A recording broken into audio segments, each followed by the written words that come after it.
వాళ్ళకి ఏం కావాలంటే అది ఇచ్చి వాళ్ళ ఓట్లు నాకే పడేటట్టుగా చేయడం వల్ల ఈ ఓటు బ్యాంక్ రాజకీయాలు వస్తాయి. కాబట్టి ఓటు పర్సంటేజ్ పెరగాలి.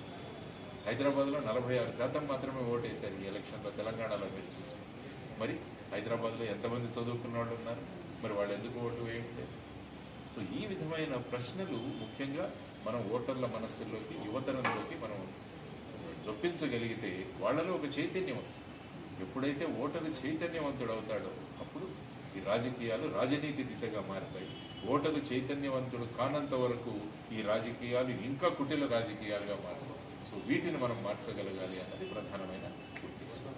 ఎందుకంటే మీరు అన్నట్టు ఈ టైం ఈజ్ వెరీ ఇంపార్టెంట్. ఎలక్షన్ల ముందే ఒక వాతావరణం ఉంటుంది. యాక్చువల్గా 5 సంవత్సరాలు కూడా ఈ విధంగా జరగాలి, చర్చలు జరగాలి, అభివృద్ధి ఏం జరిగింది, పాలసీలు ఏం జరిగింది. కానీ మన రాష్ట్రంలో కానీ దేశంలో కానీ ముందుగా ఎలక్షన్ల ముందు ఈ వాతావరణం కొంచెం వేడెక్కుతుంది.